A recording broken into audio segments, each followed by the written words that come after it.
I've just finished my 3 years in Oxford, had valedictory event on, well, yesterday, and I thought it would be nice to film this video to kind of commemorate, do some reflections on these last 3 years, because it has been crazy. I've gotten up to so much stuff over the last 3 years. I've grown these YouTube channels. I think when I started at Oxford, I probably had around 2,000 subscribers on my philosophy channel. Now I have like 7,000, near 8,000 subscribers there.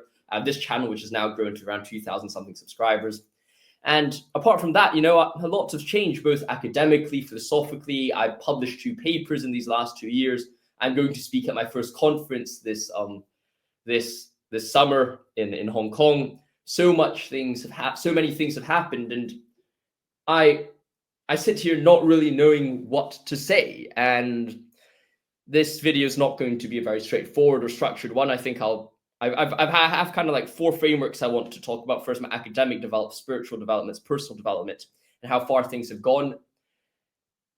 And, sometimes it's good to just sit down in life and say, well, what have I done over the last year? And this has been last 3 years. And sometimes trying to get yourself to say things, speak things out loud is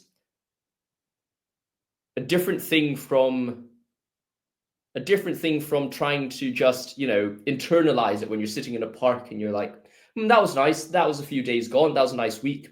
When you then have to actually say, well, what actually happened? It's a different feeling. And perhaps I'll start off with the last thing, how fast this has gone. Because in many ways, I don't think it's sunk in that my time as an undergraduate has finished. The problem with Oxford terms, when I talk to my friends in LSE and stuff like that, they get a lot of time, and this is not me saying, oh, these other universities are slow or anything like that, but they have a lot of time to think. And sometimes that time to allow them to think helps them reflect. With Oxford terms, what you notice a lot is just you go through the term, 8 weeks, writing essays.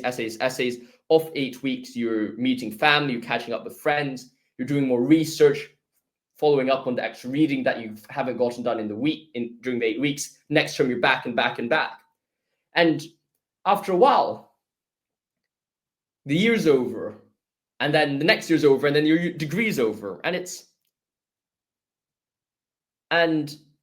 it's just kind of crazy. It didn't feel too long ago that I got matriculated into this university. And matriculation, for those who don't know the Oxford experience well, is when you walk into the Sheldonian Theatre and you have to indeed, go down the road and walk down from your college to the matriculation. They say, okay, welcome to the university, stuff like that, speak some Latin over you, and off you are. You're matriculated into the university. And everything, of course, is in subfusc.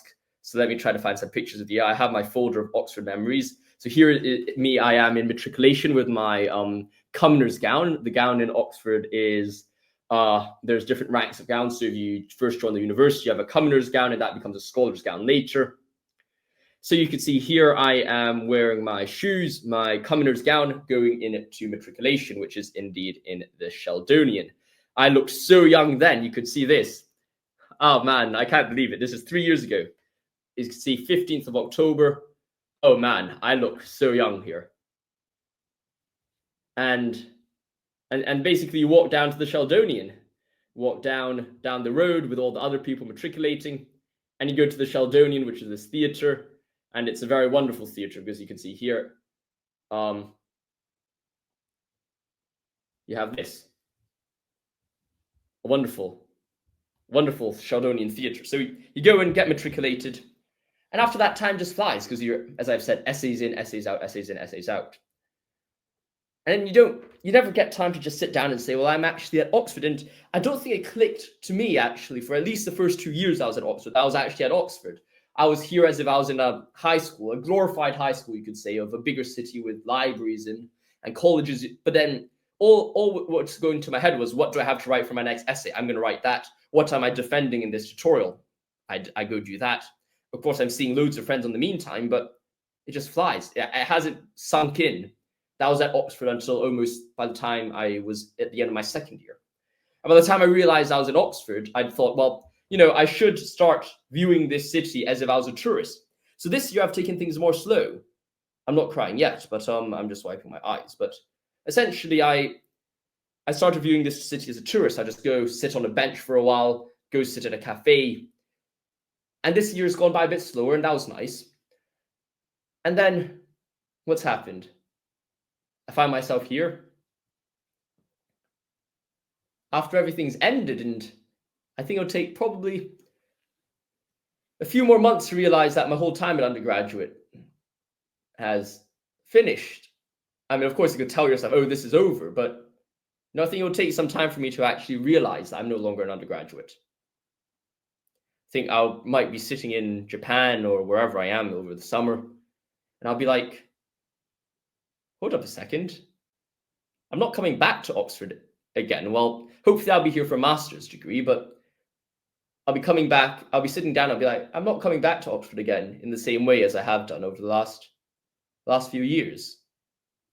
I no longer am here going to Regent's Park College. I'm no longer, in the same year group with all my friends that I got to meet. Wonderful people I played football with. I mean, there's some of the most wonderful memories I had is in first year where I would play football, just playing with 7 men against 11. That was crazy, 7v11. And we would still win sometimes. That was insane. Having my friend be a butler for me in front of a tutorial. He dressed up in white tie with tails and he went to a tutorial. All the times I went into London to watch football. Now, of course, I'll probably still be doing that next year while I'm still at the university. But it just would not be the same in the same way that I'm no longer an undergraduate. And all the people I've met along the way as well has been marvelous. People who agree with me, disagree with me on different things, debates on ideas, philosophy, theology, things like that has been wonderful. Political issues, psychological things, society.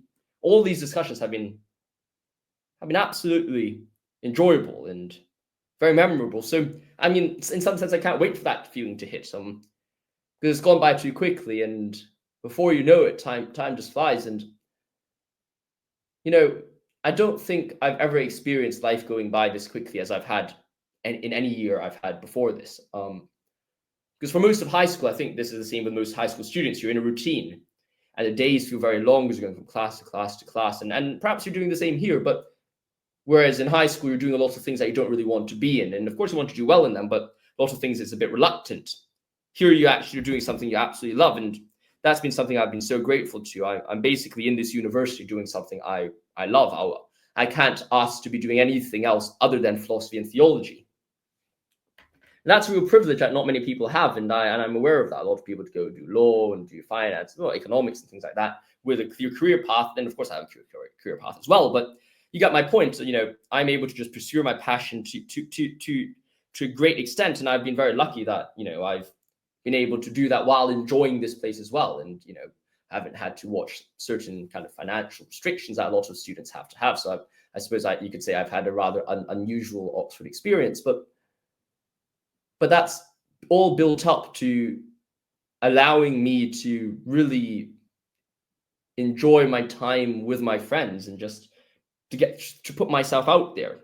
And putting myself out there has been crazy, lots of things I wouldn't ever expect having to do, joining the golf team, having initiations with the golf team. Never thought I'll ever do British initiations in my life, drinking, doing kind of stupid stuff, wrestling people. That was quite fun. Less said about that night, the better, but it was very enjoyable. Then drinking with Slavs here. You could see the pickles and vodka and bread, just really enjoyable. Talking philosophy and random stuff. So, things which, as a Hong Konger, grew up in Hong Kong, small city, but big, kind of small, but big city at the same time. Very homogenous. Never thought my closest group of friends here would be Slavs. So, yeah. And it all comes to a close. Yeah. I don't know what to think about that it's almost over. Or that it is over, actually. Especially if I don't end up being here next year. I mean, who knows? Hopefully I am, but we'll hopefully I get a first.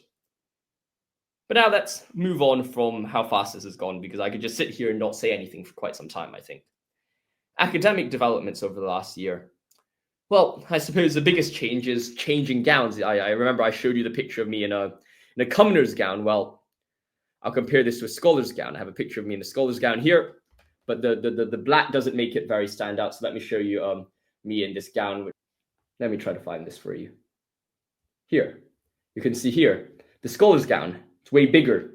The sleeves are longer. You can see at the back there, over there. So I got first in my first year, which was quite good. Apparently not many people do that. I think it's like 10% or 20% of people in Oxford to get a first. So it's quite lucky that I was able to do it. Of course, hard work, but that was one of the academic developments. And it's kind of funny how you see, compare this picture with the picture I had at the very start of the year in Regents, from valedictory, from matriculation all the way to valedictory. It's kind of crazy, don't you think? Let me pull that up again. That's kind of insane if you think about it. Where's this picture that I had? I'll put it on the screen, but it really is different, isn't it? Oh my gosh, I look so young then. It's crazy. Yeah, that to that. Can't imagine it. Can you? Can't imagine it at all. So that's one of the academic developments. Philosophical developments. My philosophy hasn't changed much, surprisingly. I don't think much of my thoughts developed. I developed my interests. If you look at the Philosophy for All channel, that's probably the best way to look at how my interests go. Kind of goes from Dostoevsky to Nietzsche, still stays in the same kind of 2 centuries, but goes down to Kant, well, not down, but back to Kant, bit of work on Kant, Hegel, post-Kantians. I've been more interested in that, developing why continental philosophy is something which is valuable, reasonable, why we should pursue that, why we can't have this God's eye view of the world, something which I've worked on. I suppose theological, I suppose broadly philosophical, because I mean my interests in theology are very much philosophical in some sense. Continental theology, and people always talk about analytic theology. I'll start continental theology, but I mean, most of theology is continental, at least the European 19th century ones are. And I think I've become more of a historicist, viewing history from a teleological perspective. History has a meaning and a purpose for us that we have to engage with and try to develop upon. That's something which I've become more influenced by Kant, as I've already said, more influenced by Dostoevsky. But I mean, I've always loved Dostoevsky. I just the more I read him, the more I learn from him, and the more I want to take from him. I suppose that tie into theological development, spiritual developments. I became a Catholic, entered this town as a Protestant, left as not leaving. I don't want to be too morbid about this, about me not getting my first, but I came as a Protestant, and now I'm going on as a Catholic. That's something to look at, I suppose. Though I suppose my journey to Catholicism here has less been due to the theological reasons. Now, of course, there are theological reasons for why I think Catholicism is most likely to be true compared to other denominations of Christianity.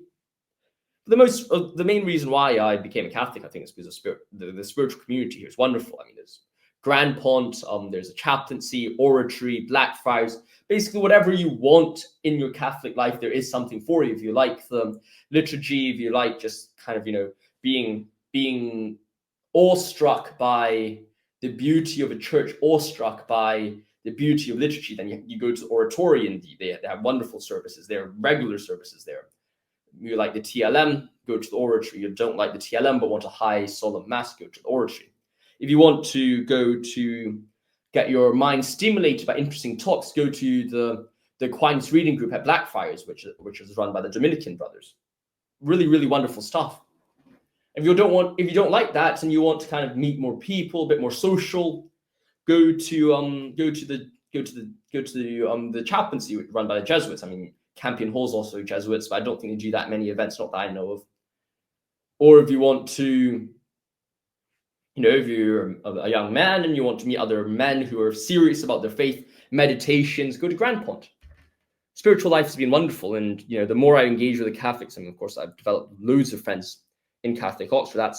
That's a factor which cannot be underemphasized in some ways. But it's also the fact that I haven't been going to church as much as I have since in my life. Well, partly that's just because of how maths work, and when you have daily masses available versus Sunday services available only, then of course you're going to head to more church services, because I suppose if you go to 3 masses a week, versus once a week, you'll end up going to, well, I suppose you'll go to every year, you'll go to 3 times more masses as you would have done as a Protestant. So, I've only been alive for around 21 years, or when, you have 3 years of going to mass more than 3 times a week. That's like, well, that's about nine years worth of church going as a Protestant. So, mathematically that works. But apart from that, praying, that's been wonderful. I don't think I prayed as much as I have recently. And I think partially that got to do with the system of prayer, in the sense that when you're walking down the street, it's difficult to pray in a conversation with God. It's difficult to say, oh, God, this is how I'm feeling, this is what I want, blah, blah, blah. Maybe if you're walking down the street, yes, but if you're cycling, if you're traveling quickly and you have to look at cars and kind of make sure you're not running into anything, then it's quite difficult to just kind of pray or speak like that. But then, if you're praying the Hail Mary, you're praying the Rosary, you're just praying, St. Michael's, praying to St. Michael, then, bam, it's very, very easy, right? Very easy for you to be able to go through that motion or going through that process without needing to think too much about what you're saying. Now, of course, you want to have care when you're praying. You're not just blabbering on whatever just for the sake of it, but it helps you focus on life and your values while you're just going through daily life. And that's something which has been very wonderful. So my spiritual development in Oxford has been really, really enjoyable and really, really profound. Personally developed, the last thing I would touch upon, I've made more diverse friends. And as I've said, I never thought I would be engaging with all the Slavs. And in high school, I only had a small group of friends, but at university, it's been the complete 180. I have loads of friends from playing golf. I have loads of friends from playing football, loads of friends from the Catholic circle, loads of friends from the Slavic circles. Some of them are Christian, some of them are not. I have loads of friends across different, backgrounds, different races, different sexualities, whatever, right? I have loads of friends from different perspectives, and that's been such a privilege because, one of the things about university is throw yourself out there, meet new people, get to know different perspectives. Don't be like, oh, just because a guy's gay or just because a guy's black or whatever, you're like, I don't want to be your friend. Be like, okay, I want to get to know you, right? I want to understand who you are, how you think, why, as a famous interviewer goes, why are you gay? Why are you gay? Why are you gay? And in that way, you want to think and be like, I want to be your friend. I want to understand. I want to understand what's going on. And, that's something university is for, to meet new people who you would never have met otherwise. As I've said, Hong Kong is a very homogenous city. There's not many people of different races I've engaged with in the past. So coming here has been a complete development. I've become a way more sociable person. I've also become more willing to travel by myself. I've always tried to make it a goal. Every month, every term, I'm flying somewhere, I'd go to Europe, which is very easy. Yeah, I'm essentially going to Europe. I don't go around UK much. It's almost easier to just fly into Europe than take a train up north. That's like, what, £100 up to Durham for a 3-hour train ride. You may as well just fly somewhere for the same price. Maybe it's a bit more expensive, but you get what I mean. It's way more efficient in that way to just fly to Europe. So I love traveling. That's been a wonderful thing. Meeting new people, seeing new cultures, eating new foods has been perfect. And if you want to look at my travels around the world, check out my channel, Josh and Travels. It's a small channel. Don't use it for it. I don't use it for growth or anything. That's just kind of a memory thing in the same way some of these videos are. And apart from that, I've also become more efficient as a person. My schedule is absolutely stacked. Meeting people, going to social events, drinking, all the stuff. And, I often make a joke that I'm out as much as I am at home. I went down from I always make the joke that when I go eat when I go through lunch, I cook myself, right? I cook a lot. I often spend half of my meals at home and half of my meals out. And every time I eat out, I'm not eating out by myself, I'm eating with friends. And that's just how many people I'm meeting. And most of the time, it's not the same person I'm meeting. most of the time only meet perhaps maybe the same person twice a term. But I'm out most days of the week, which means, I'm meeting what? 7, that means each 4 weeks I'm meeting a different person every day, which is kind of crazy, right? That's like what? 28 different people I'm meeting regularly. And now that's not to say, oh Josh, yeah, no, I love having loads of friends here, but that's been really wonderful. Now I've lost my train of thought. I was talking about being more efficient, but having loads of friends has been part of that as well. Being more efficient has been wonderful. I've been able to get loads of things done, and partially your social schedule is relying upon how efficient you are. Because of Oxford, you need to get your essays done. And if you can't get your essays done, then you're not socializing. But if you can get your essays done, writing them efficiently, then you can meet friends. I've always tried to keep myself on a 3-day essay cycle. Read one day, write the next day, and present to your tutorial day after. 3-day essay cycles, keeping things done. And I've been able to balance loads of things, right? I started this video saying I've been able to grow my YouTube channels, been able to work on my research, publish 2 papers. Now I'm speaking at a conference. These are things that, a lot of people might say, okay, a very academic student who's done no socializing at all would be able to get that academic output out, especially as an undergraduate. I've been able to do that, but also be very social and meet loads of people. Just being efficient, being on top of things has been absolutely brilliant. And finally, I'll just say, being here, I've been able to get to know my limits a bit more. I know when I'm getting burnt out. I know when I'm getting tired. I know when things are getting tough. I know when I'm kind of nearing a point where I'm emotionally kind of unstable. Well, not emotionally unstable. I don't think I've ever been emotional. But that's perhaps because I kind of could feel my limits of what's too much. And kind of understanding myself has been one of the most wonderful things about being at Oxford. I could know how far I could push myself. And that often is way further than what you think can be pushed. You can push yourself way more than you think your body can go.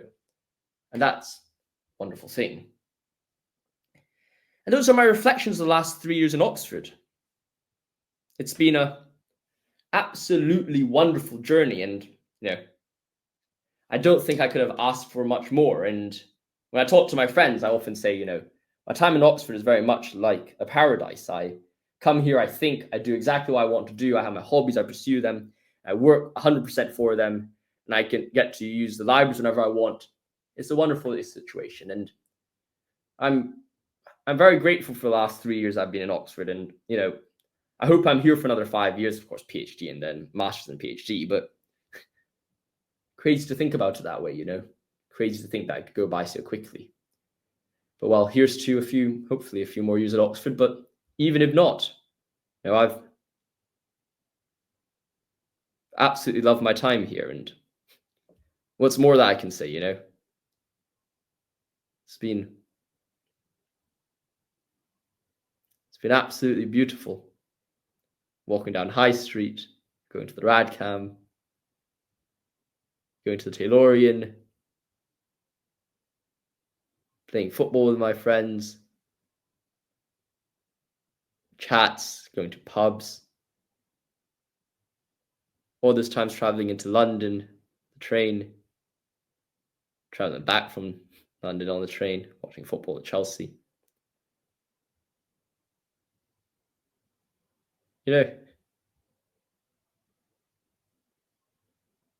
Going fishing, late walks at night, parties, drinks,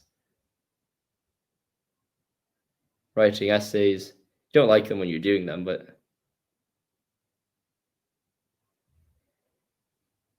they do become quite nice when you think back at it. Yeah, what more can you say? It's been a lovely 3 years. I know this video is not very structured. I suppose that's how I want it to be, is what it is. I suppose it's time to close a book on my undergraduate life and slowly move ahead to next stages. God bless everyone. And I hope you've enjoyed. See you soon.